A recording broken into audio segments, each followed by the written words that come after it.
ఉపాధ్యాయురాలి గారికి, న్యాయ నిర్ణేతలకు, ఉపాధ్యాయులకు మరియు నా తోటి విద్యార్థులకు శుభోదయం. నేను కే అక్షిత 6వ తరగతి డి విభాగం నుండి వచ్చాను. నేను చెప్పబోయే అంశం బాల కార్మిక వ్యవస్థ నిర్మూలనలో ప్రభుత్వానికి, ప్రజలకు ఉన్న బాధ్యత. బాల కార్మికులు అంటే ఎవరు? 6 నుండి 14 సంవత్సరాల వయసులో ఉన్న బాలలందరూ పాఠశాలకు వెళ్ళి చదువుకోకుండా పనికి వెళ్ళే వాళ్ళు బాల కార్మికులు. అన్నం పుణ్యం ఎరగని పిల్లలు క్రిమి సంహారాల తయారీ, పొగాకు ప్రాసెసింగ్, యంత్రాల వినియోగం, ఇళ్లల్లో, రెస్టారెంట్లలో పనిచేయడం వల్ల అమూల్యమైన భవిష్యత్తు నాశనమవుతుంది. బాల కార్మిక వ్యవస్థ నిర్మూలనలో ప్రభుత్వానిది, ప్రజలది సమానమైన బాధ్యత.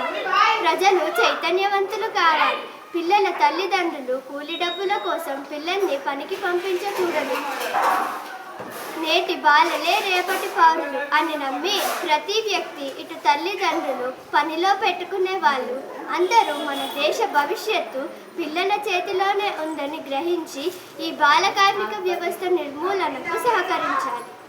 ఈ పరిస్థితిని ఎదుర్కొనేందుకు మారుమూల గ్రామాల్లో సైతం ఎక్కువగా పాఠశాలను ఏర్పాటు చేసి బాలలందరూ బడిలో ఉండేట్లు చర్యలు తీసుకోవాల్సిన అవసరం ఎంతైనా ఉంది. నాణానికి రెండో వైపు అన్నట్లు అటు ప్రభుత్వం కూడా విద్యా హక్కు చట్టాలను బలపరచాలి. ఉచిత విద్యను తప్పనిసరి చేయాలి. ఇంకా మధ్యాహ్న భోజన పథకము, పాఠశాలలో కనీస వసతులు సమకూర్చాలి. ఇంకా పిల్లలను పనిలో పెట్టుకునే గుత్తేదారులపై నిషేధం విధించి కఠినమైన శిక్షలు అమలు చేయాలి.